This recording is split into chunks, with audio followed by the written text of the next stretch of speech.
Hi, I'm Josh. And I'm Derek. We're both experienced founders and CEOs of B2B SaaS companies, and now we're your hosts. In today's world, getting accurate information about B2B SaaS products is tough. User review sites are manipulated, and research reports are often wildly inaccurate or paid for. That's why we're here, to bring you information that no one else does. We go straight to the software companies themselves to break down their products, show you a demo, and give you our honest opinions. Whether you're a software buyer, investor, or user, this podcast is for you.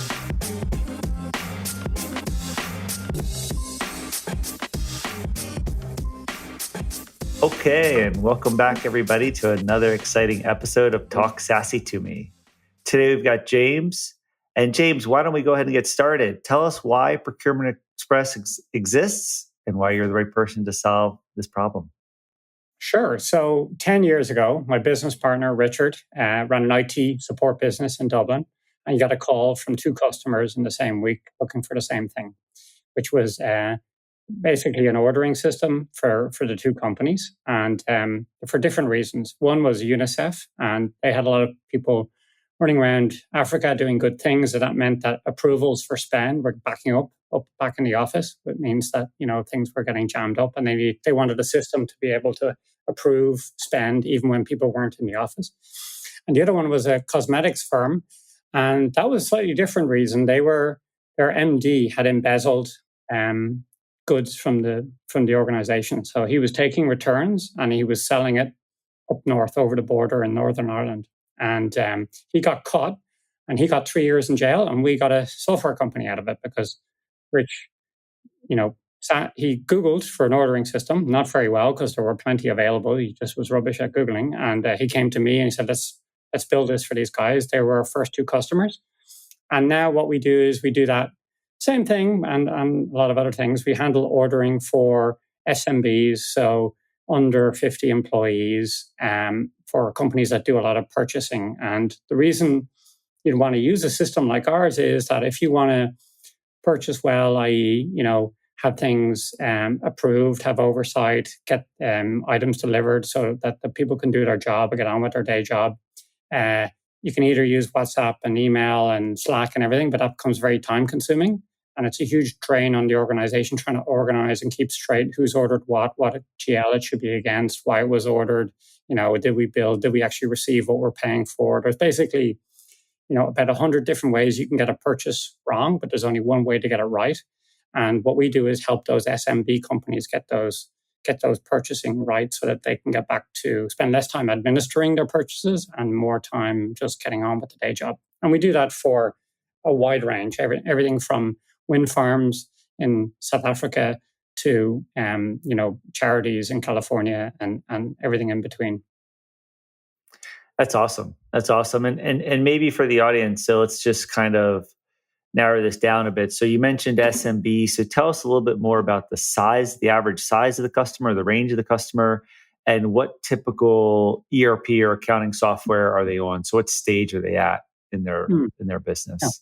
So they're typically using, QuickBooks in the US, or they're using Xero elsewhere, or, Sage in Europe maybe, and they're getting by fine. So they either could be like fast growing, like a biotech company, for example, or they could just be a charity that's getting slightly bigger. And those accounting tools don't have all the purchasing tools you need. They don't have approvals built in. They don't have, obviously you don't want everyone in your organization to be logging into your accounting tool, and they're just not designed for that. That's what typically you'd use an ERP for, something like a NetSuite. But not everyone's ready for a NetSuite. There's this kind of Goldilocks zone between too big for QuickBooks, but too small for NetSuite or Dynamics or whatever. You don't want to do a full ERP implementation. I have a friend who, probably unfairly, but he says that, he's a fractional CFO. We work with a lot of fractional CFOs, and he says that, putting an ERP in place is like pouring concrete around your business processes. I don't know if that's fair or not, but a lot of people aren't ready for that, and maybe they shouldn't. Maybe they need us as like an interim, placeholder. Sometimes there's an urgency. For example, sometimes there has been embezzlement or fraud in the organization, and they need to put better controls in stat, in which case we can get in there really quickly.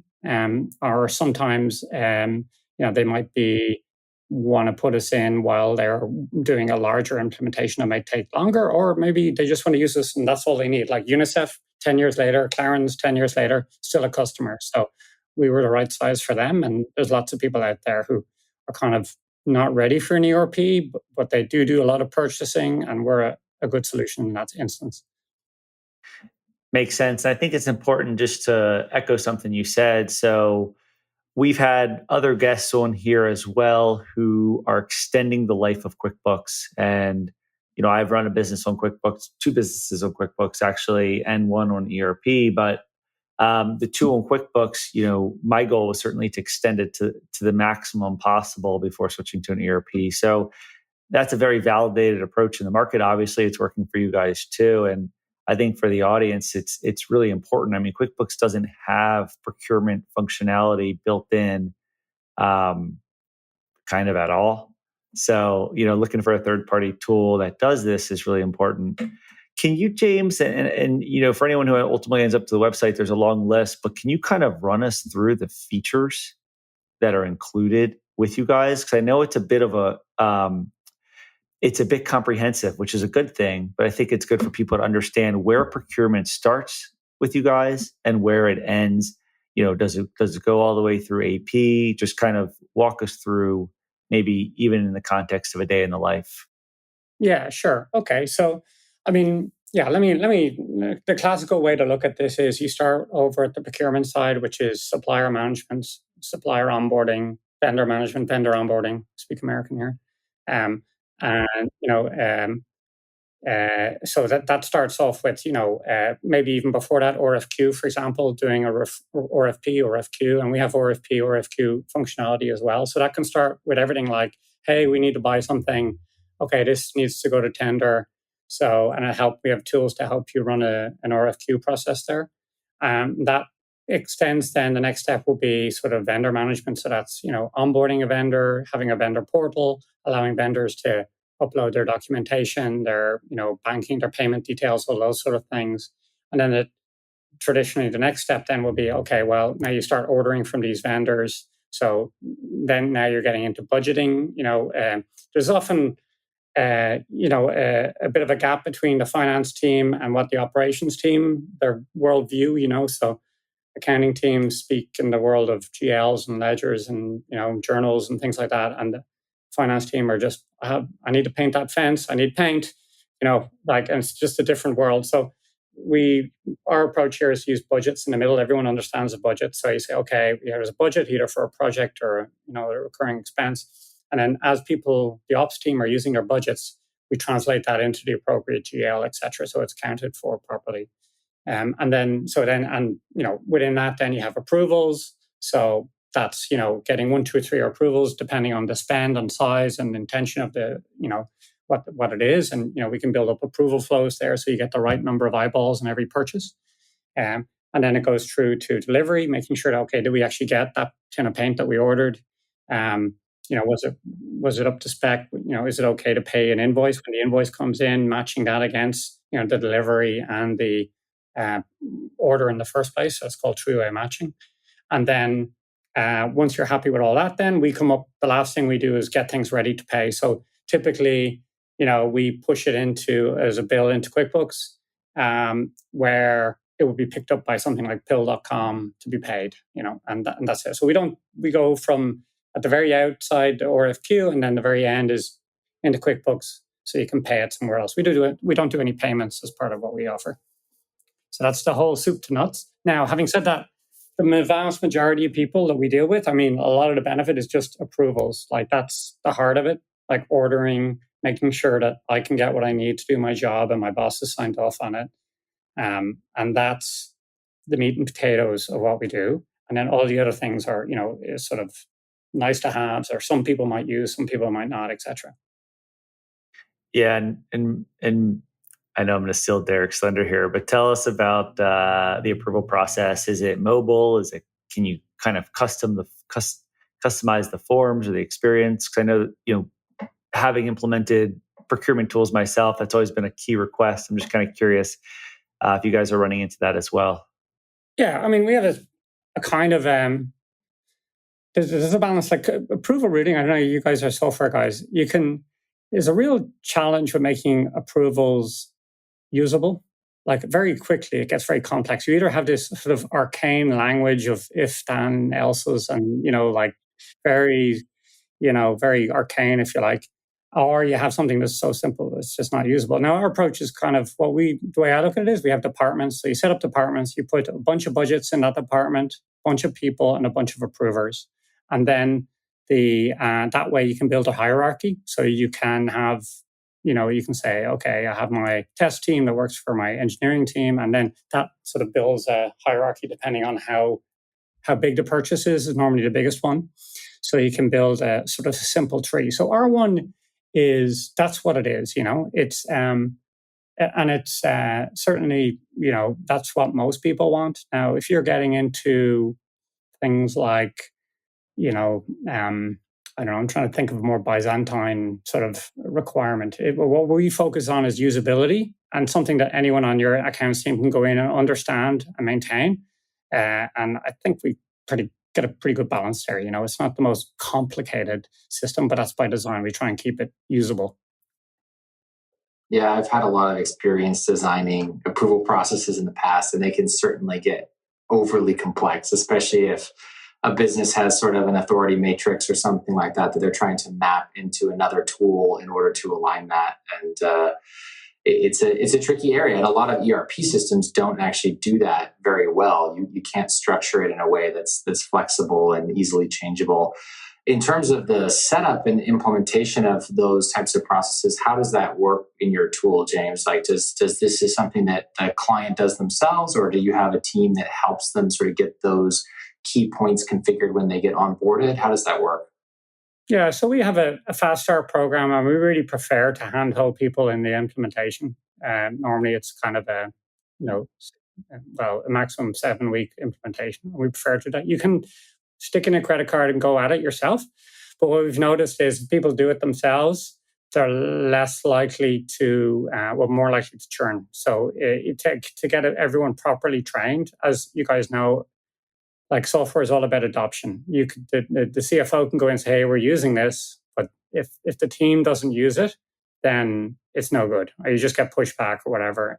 So what we much prefer to do, and we do a lot of focus, is on training. So one thing that we find very successful, like everyone does an onboarding training, but like we do an ongoing training. So we try and get into the HR manual of our customers and say, listen, anytime there's a new hire, we want 15 minutes with them or want half an hour with them, depending on who they are. And we'll train each person as they come on. Doesn't matter where they are, in the organization. And that means that it doesn't just work for the first week or whatever, or people. It really helps to make sure that you get really the usage out of it. So to answer your question, you can do it by yourself, but I would recommend you work with us because we put a lot of effort into it. We make it as fun as learning purchasing software can be. We'll send you some donuts once you've done your training, and the guys are very nice to work with. So I'd recommend it working with us, Yeah, that's great. I think especially in that small, medium business, having the right implementation and the right alignment is everything for a lot of businesses. And a lot of times purchasing really stretches out a lot further than other systems in the business, right? In terms of accounting or finance, that's just going to be a small unit. Billing customers may be a small team, but procurement kind of stretches a lot deeper into the organization. So how do you manage that as well? How do you structure those different types of users and levels inside of the product? Well, you're right. I mean, that's the reason for a software like us is that, no judgment. I'm not that great with QuickBooks myself, right? Like if you tried to get, like let's say your head of marketing to log into QuickBooks, or even in most ERPs, to be honest, to figure out how it works, it's just overwhelming. So our apps, like we have, mobile apps, native mobile apps, iOS and Android, and the app itself focuses on usability. So it's a lot simpler. It doesn't look like accounting software. It's a lot more sort of approachable, I'd like to think.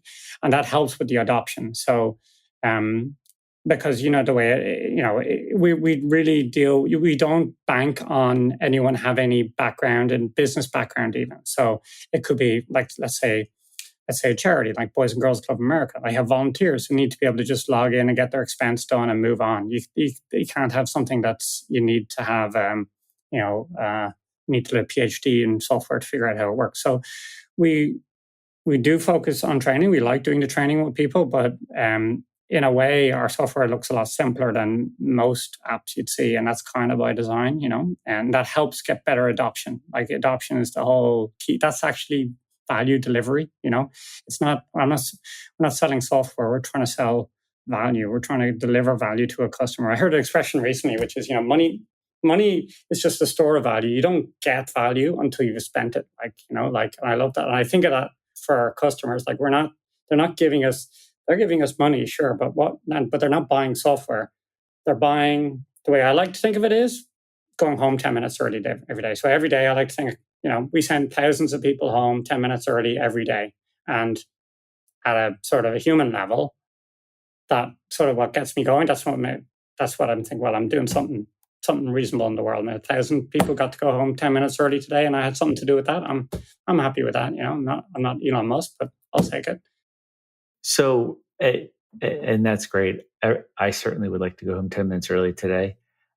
So to that point, let's say I'm a QuickBooks customer or a Xero customer, and I don't have a procurement tool yet.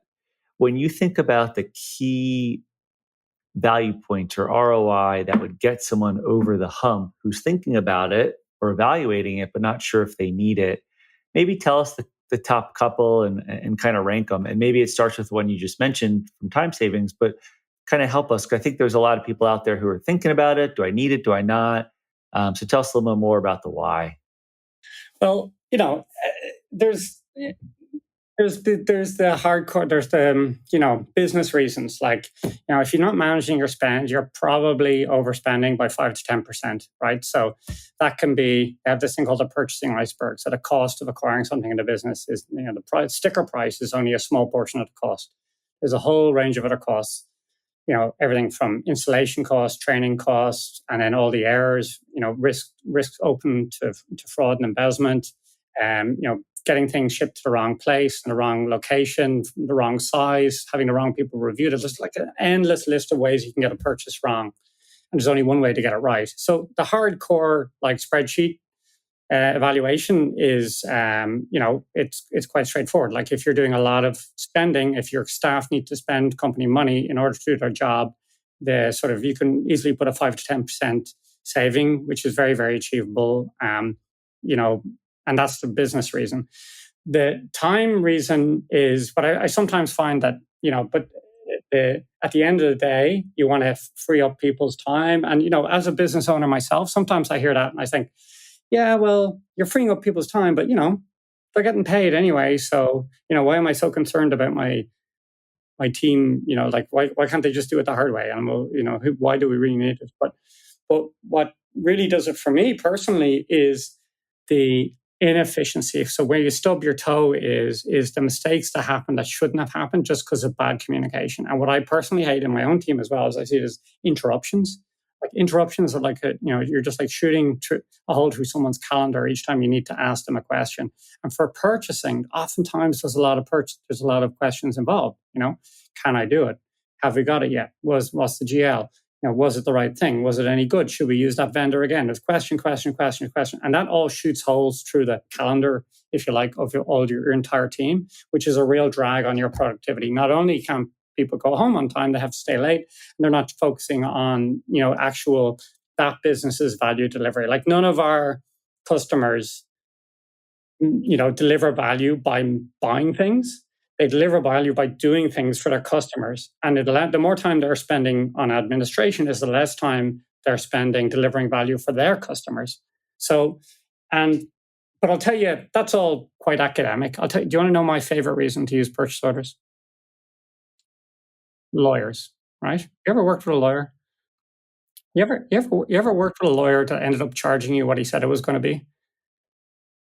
Because I haven't, right? I haven't. And my dad is a lawyer, right? And he tells me this. He's like, yeah, I know. I get people in. I give them a price. I explain I'm going to track all the minutes. They sign my terms of service.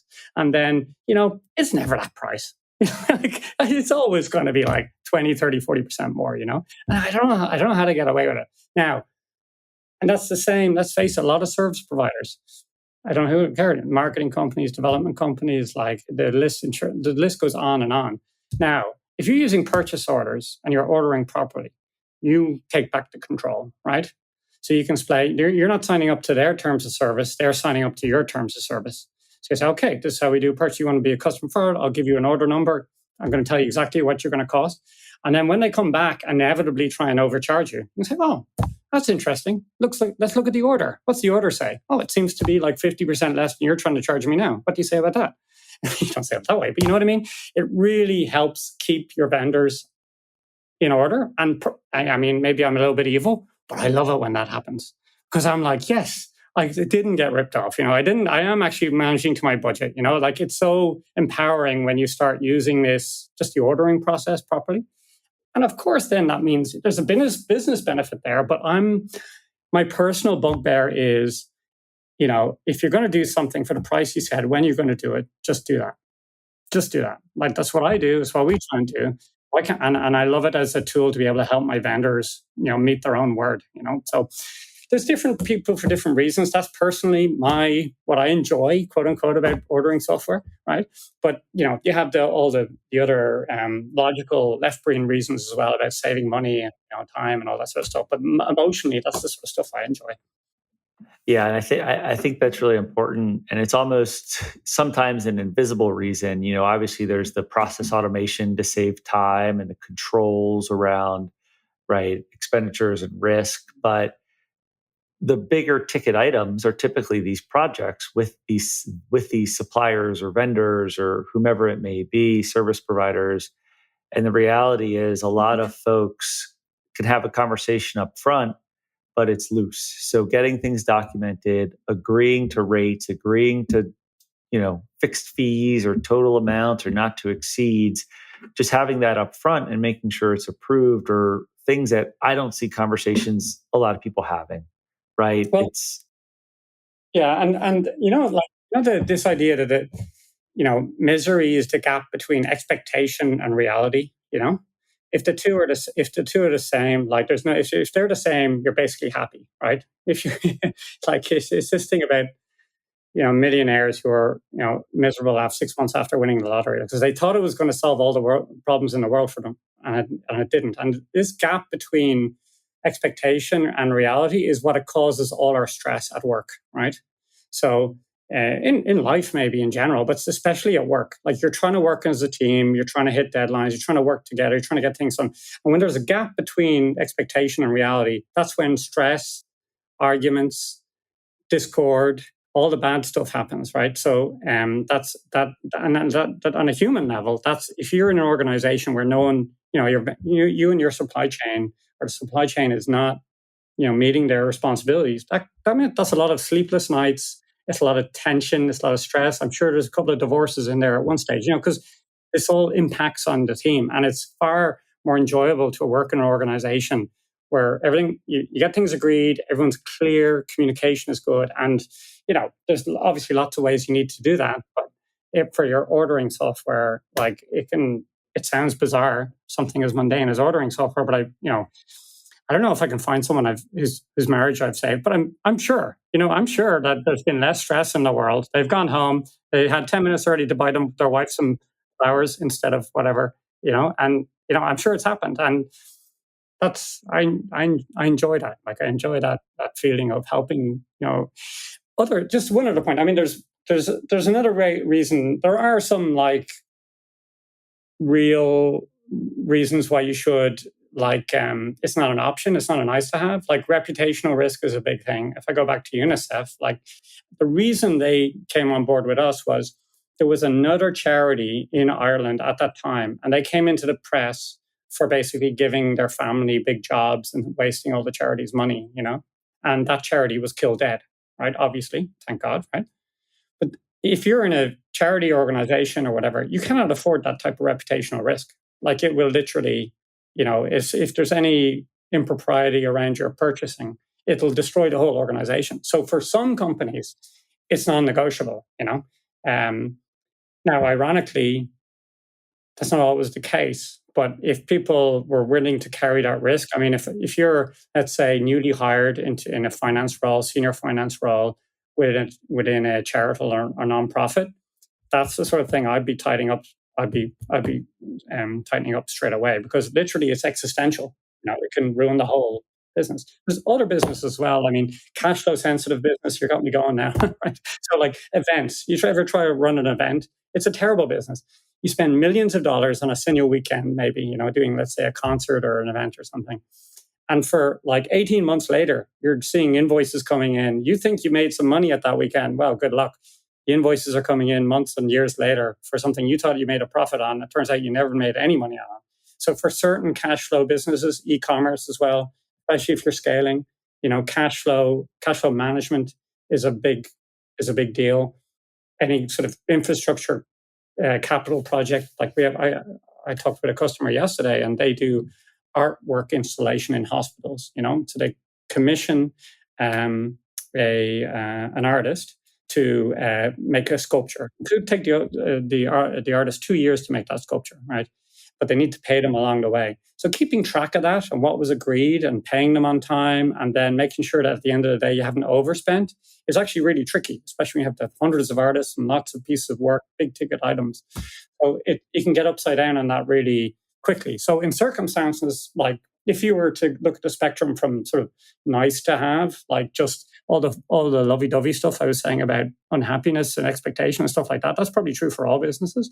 But then there's a spectrum towards, cash flow sensitive businesses that just, it's a requirement. You cannot mess it up or you're out of business, all the way through to reputational risk, in which case I'd be nuts. I can't imagine not having to spec ordering system in place for a lot of nonprofits, and not all of them have it. But I don't understand it, because it only takes one person to do one thing wrong, and it can kill the whole organization.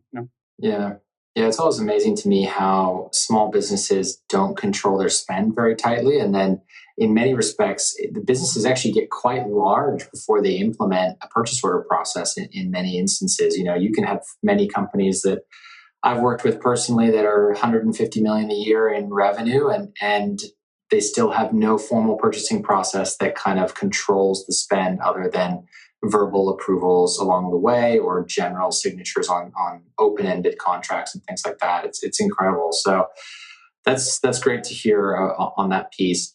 I guess one of the other factors with purchasing and PO processes around physical inventory and purchasing physical goods and storing and stocking those. And obviously you spoke a bit about the three-way match process.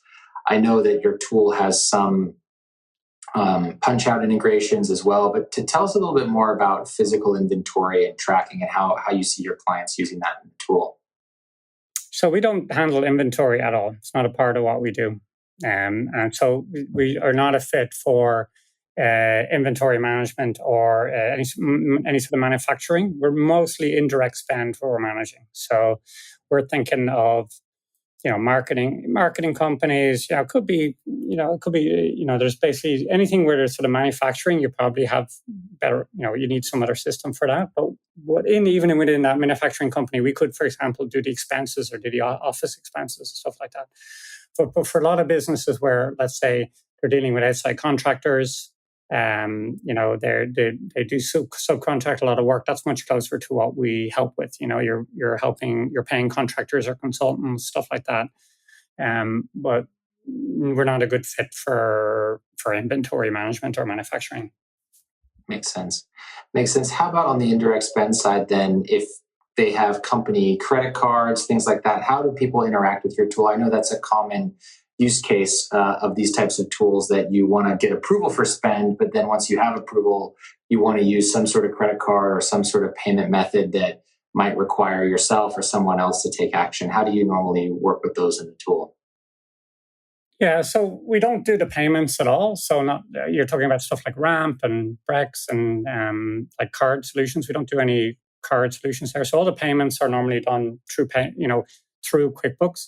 So that's where our integration would work, right? So we handle all the approvals, the discussion, the true matching, etc. Now it's ready to be paid. It goes into QuickBooks, and then a very common use case there on the payment side would be, for example, Bill.com, which will pick it up out of QuickBooks and actually do the the payments.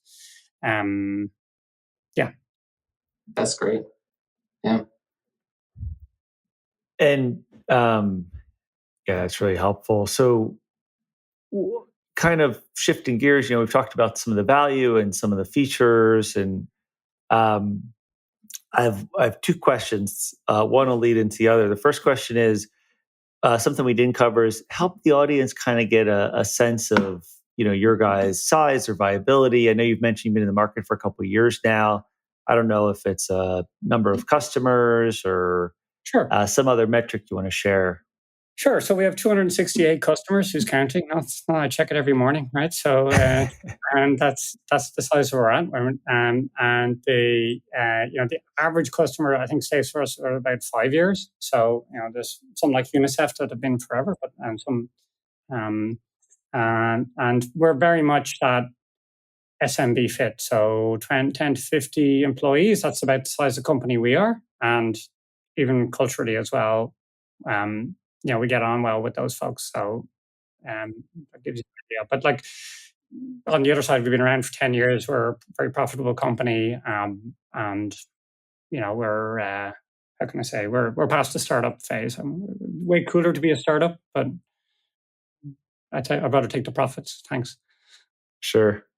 And then the second part of the question is, so obviously viable company, been around the market, have a material amount of customers. Um, when people start doing research on purchasing software, procurement software, there's a lot of options out there. I think there's I was looking on G2. I think there's around 200 companies.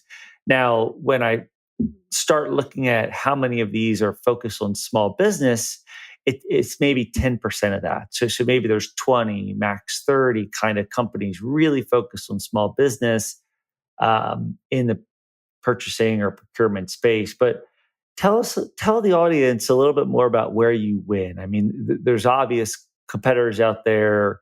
And you can certainly talk about whomever you want, but there's companies like Procurify and Airbase and so forth and so on. So tell us a little bit more about how you guys see yourself fitting into the SMB space, which has a lot of other tools, and where you guys win and why. And yeah, go ahead.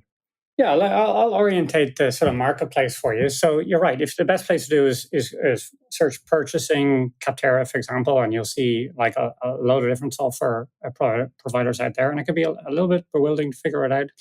I mean, the good news is that we all do a much better job than doing nothing at all. So I've never really come across any sort of bad actor or anything like that. Like we all try and work hard for our customers, and it's a question down to how do you decide which one would be the right fit for you? So we have a particular focus on fractional CFOs and that SMB side. So if you're a fractional CFO who has a number of clients, we're specialized in working with you, and we do a number of things. They get a number of advantages that other people don't. So that's one reason to look at us. The other way to look at the market is, if you want to break it down, there's outside, you're right, there's Procurify, there's Precoro, there's Bellwether down there in Florida, there's Sahara over in the UK. There's a long list. But basically, there's two buckets. There's venture-backed and there's bootstrapped. So as in terms of a business, if you like. So the venture-backed would be the likes of Procurify, and they're the sort of and even Ramp more recently, they've really done really well. And they're a little bit more enterprise focused, but certainly we compete. And then you have sort of Spendwise, ourselves, Bellwether, and so on, and we're kind of in that bootstrapped ethos. Now that's kind of like a culture fit, if you like. If you look at our reviews, so the reviews is something we focus on. We have far more positive reviews than I think any of our direct competitors. And if you look at those and you read them, the reason people entertain us or have a chat with us is that we have a lot of positive reviews. And secondly, and that's across Trustpilot and G2 and Capterra and all of them. And if you read the reviews, what they say is they like for us is that the ease of use and adoption, and then the support curve.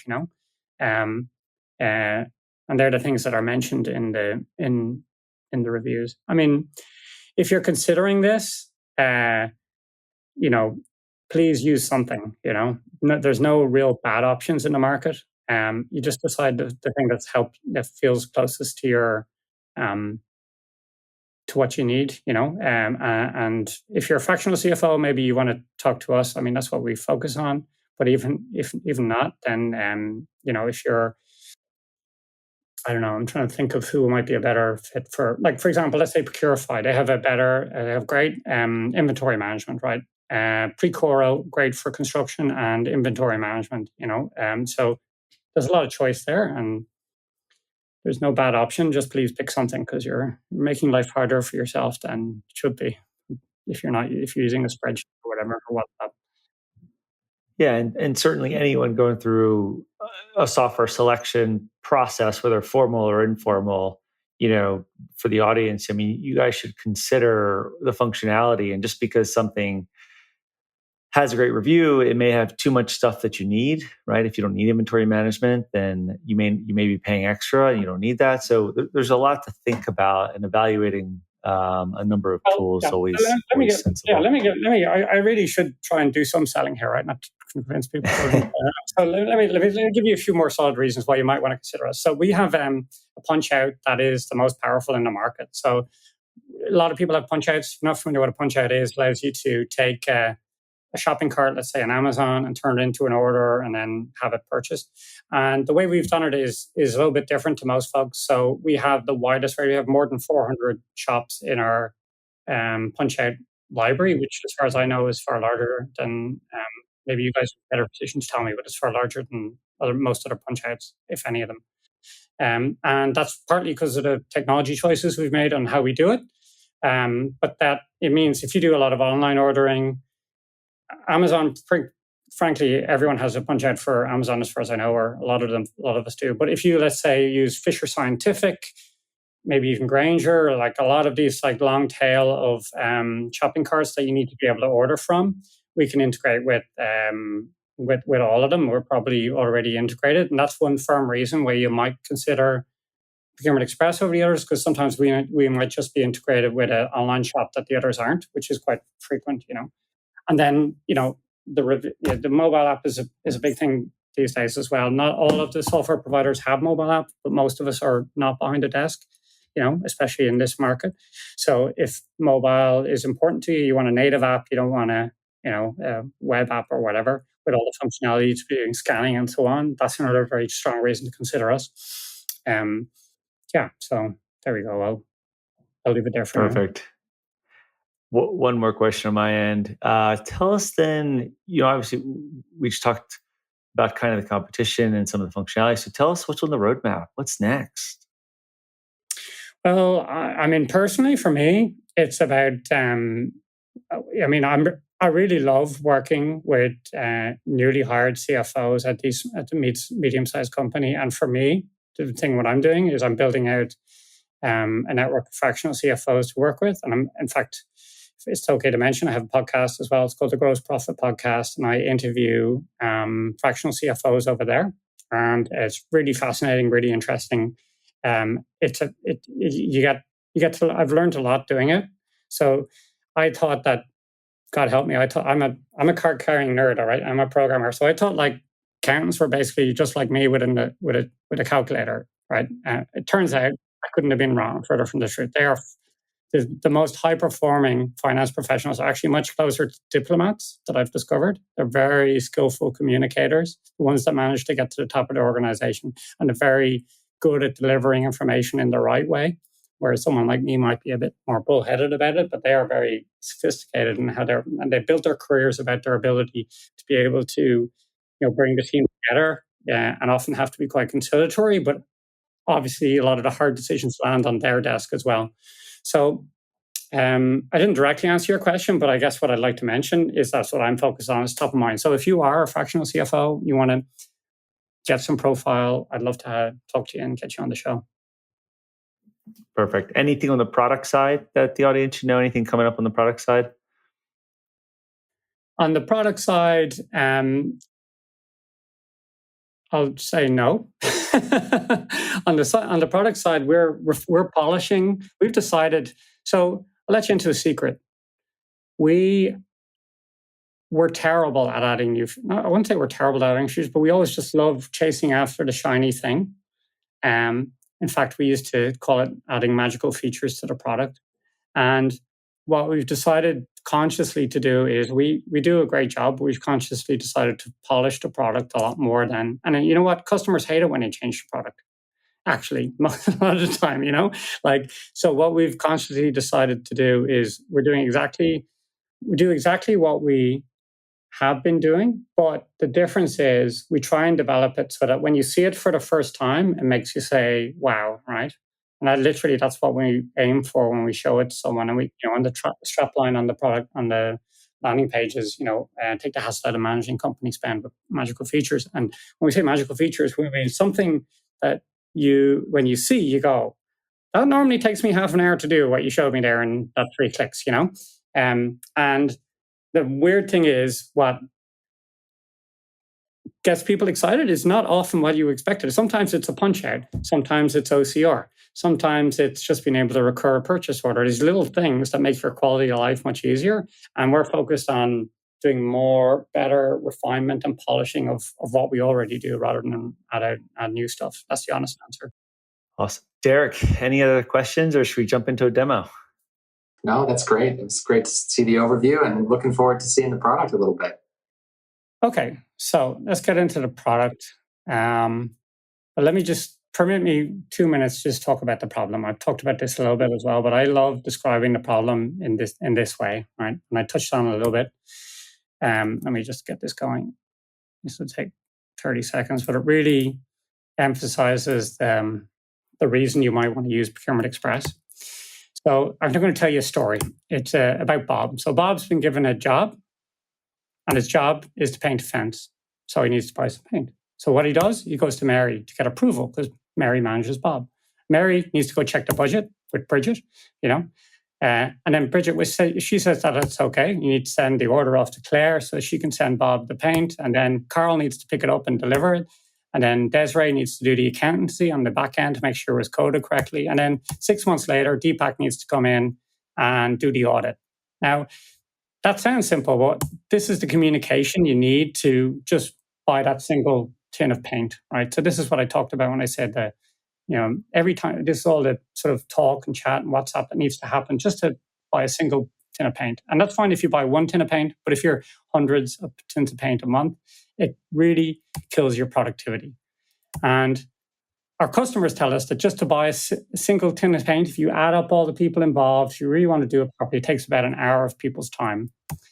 And that means that a calendar that starts off like this, nice and organized, you know what you're going to do, ends up looking like this. People are shooting holes in one another's calendars, asking about the paint, trying to find out where it is and what it was, and etc.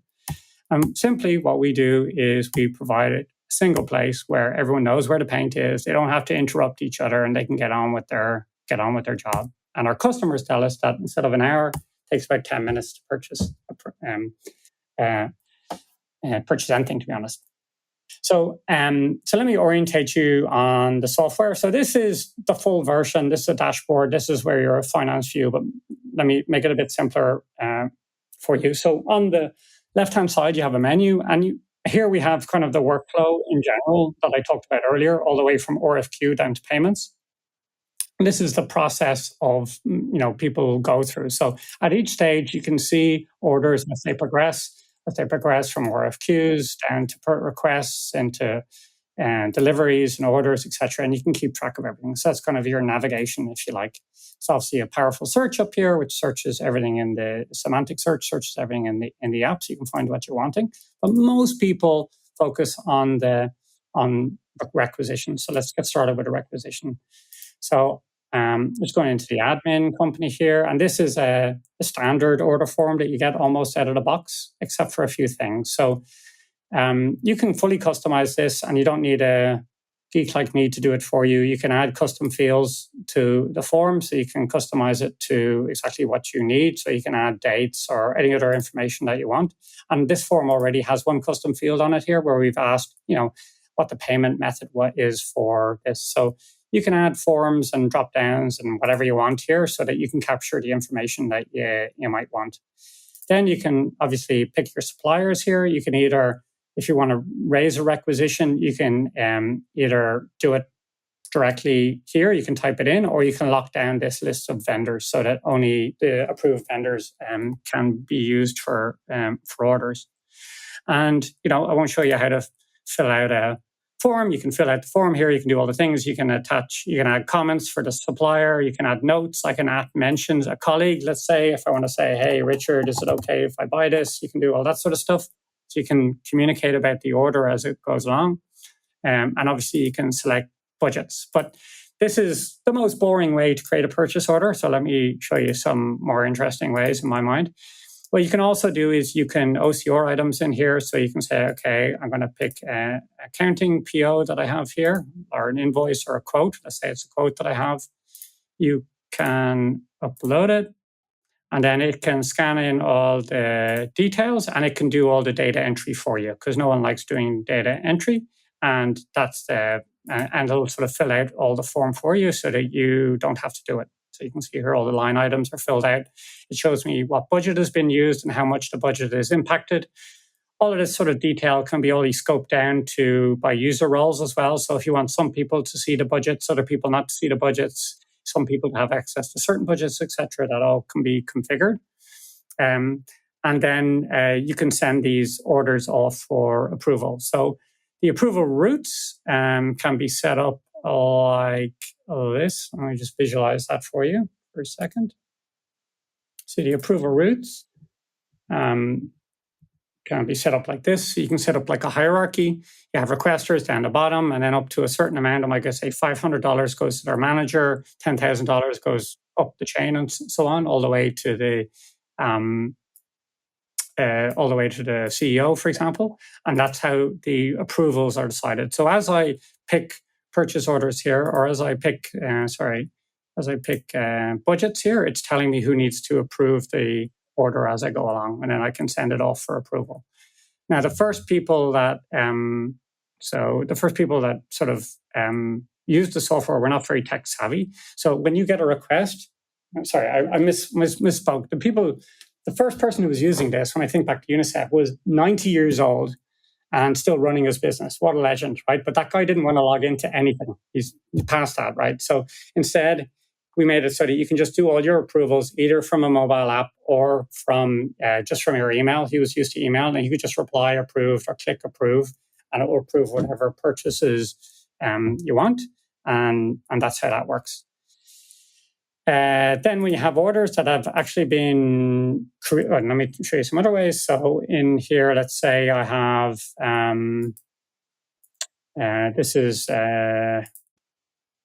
this is Fisher Scientific, for example. We also have a Chrome plugin. So for example, I have a shopping cart here. I can go in, I can select the company that I'm working with. We obviously work with multiple companies, so you can set it up for like 2 or 3 different companies if you want to.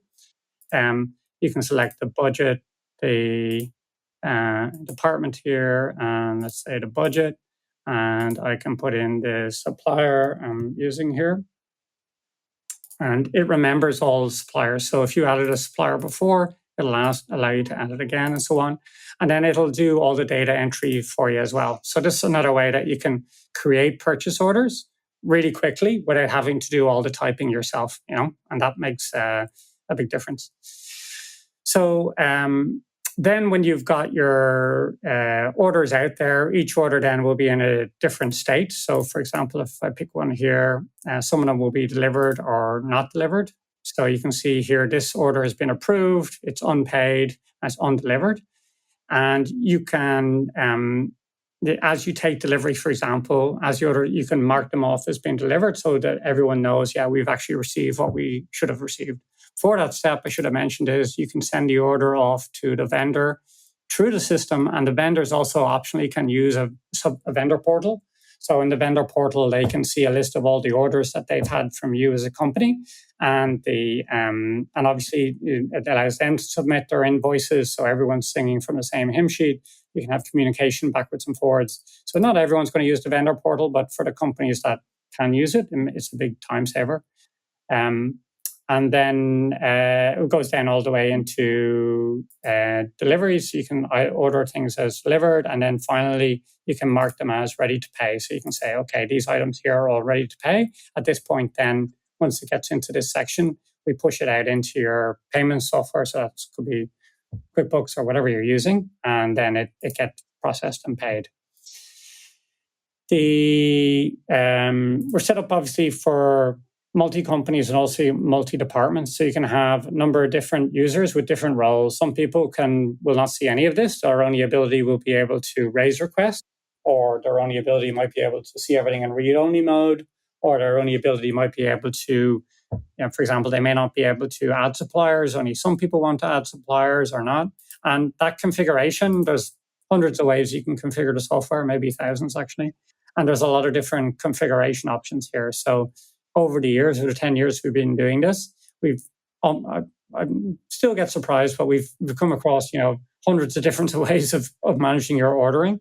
And we have a really robust set of options here to make sure that no matter what, if you want your purchase order number in a particular format, or if you have some esoteric way you want to handle the purchasing that other companies don't have, normally we can find a way of doing that for you.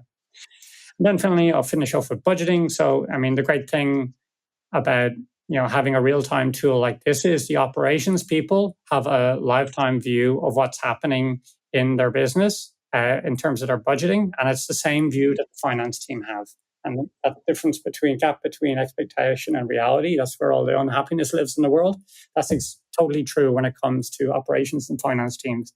They want to be singing off the same hymn sheet, and this budgeting thing is the holy grail for that. So everyone can filter down on their budgets by multiple different dimensions. They can see stats on how they're purchasing, and this is all totally configurable. So you can have custom dimensions you want to report across. You can see all the orders that you've created. You can see who's approving and what departments these budgets are available for. And that's how the people live in this. In terms of integrations, then, there's a range of different integrations. There's obviously QuickBooks and Sage and Xero, etc. And we also have Zapier, so you can get fancier if you want. So I was speaking with a customer yesterday that goes nuts with Airtable and Procurement Express and does all sorts of fancy things. So if that's your vibe, it's very integratable. And it can also all be done on a point-and-click basis. You don't need any sort of technical expertise to do it. Reporting is another big thing. So we have custom reports here, so you can have reports here that can be, if you want any sort of CSV export, this is configurable so you can get your data out. All of your data is exportable, and a lot of times you might want to import that into a different system. That's something you can come in here, configure your reports and run them anytime you want. So that was, I don't think I even used 5 minutes there, but I just came off a demo with my business partner, Rich. So he gave a demo for another company I won't mention, but recently, and he takes like an hour and a half to do what I do in like 4 minutes. So we need a Goldilocks zone. Probably I'm too fast and he's too long, but we haven't figured it out. But that's the highlight. That's awesome. And of course, if people want to see a full demo, they should. This is only a short clip. A lot was shown, but we would always encourage people to go through proper sales cycle, see a proper full demo, let them ask all their questions. So James, before we let you go, for those folks who are interested and want to learn more, how should they get in touch with you? Sure. LinkedIn is always a great place to get in touch with me personally. Or if you're on Twitter, James Kennedy on Twitter. Or of course, you can go to your website and sign up. If you want to get a demo, just put a comment in that you saw me here and I'll give you a demo personally. I might even slow it down a little bit for you. And I'll try and reduce the gap between expectation and reality in your organization when it comes to ordering. All right, Derek, we just heard from James at Procurement Express. What do you think? It feels like quite a mature tool that he's built there. And I feel like for organizations that know what they're looking for inside the space, it could be an amazing fit for them. Obviously, the tool is mature. It sounds like they've got a great company internal culture. They're not going anywhere, and they've got great support. for the features that they do have. And sometimes with these tools, it's nice to have a mature product that you're working with, something that's been around for 10 years, where people have asked every question you can ask and been given all the answers back. So I think on the positive side, that's a great opportunity for an organization that needs just that to be able to do it. Obviously, the market's pretty full. There's a lot of competition out there. And the moment you get into larger spend management tools, you get a lot of features around cards, managing credit card spend, and doing lots of other deeper integrations into other tools and ERP, tracking and managing inventory, and kind of connecting the dots between all of those. So that sort of next level up tool, if that's something that an organization is looking for in terms of actually performing the spend transactions and spending money on cards and doing that type of thing and granting those to individuals, you're not going to get that out of this solution, which is probably fine for the customers that they're going for. So that was kind of my take on it. It feels like a great tool for the right business. Yeah, I agree with everything you said, and I like the word you used, mature. Like the first thing I think about when I think about them is they're really focused.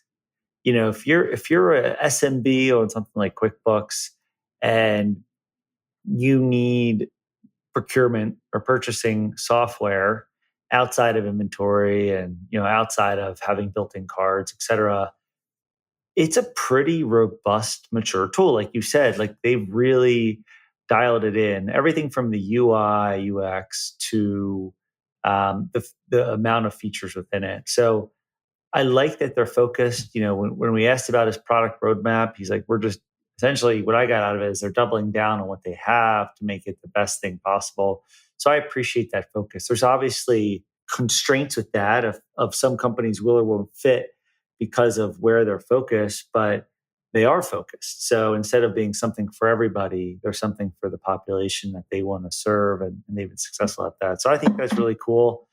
On the other side, opportunities or whatnot, obviously there's more to the process. Do you need cards? Do you need inventory? Do you need, and cards, we're saying like credit cards, procurement cards. Do you need, AP automation through the payment? Maybe, right? But again, when you're doing your software selection, knowing where they play and that they play so well in their space and they're focused is kind of refreshing because there's a lot of companies that try to do everything. So it is refreshing. And I think that it feels like they've gotten the understanding that adoption is key for these types of tools. And procurement is known for bad adoption, right? Like you have to actually roll it out to everybody and tell everybody you need to funnel all spend through this tool. Otherwise, the tool doesn't really work. You can't have just a few people or just the finance team using it. So I think that's really essential. So rather than take on a solution that has 100 features, but you really can't get it adopted properly in the organization, better to get with something simple that's mature and get it adopted. And that might be a great fit for many companies. For sure. And can we just say, I don't know if everyone else feels the same way, but three-way match is awesome. Maybe it's the control freak in me, but man, I love some good three-way match. I love to know that whatever I said I was going to pay for, I'm actually paying for. I got the right units or the right unit price or the right total dollars. Three-way match just holds everyone accountable. So I get excited when tools have that. It's true. It's true. A great feature. Awesome. Well, everybody, thanks again for tuning in. This has been another awesome episode of Talk SaaSy to Me. Like us, love us, subscribe to us, and we'll see you next time.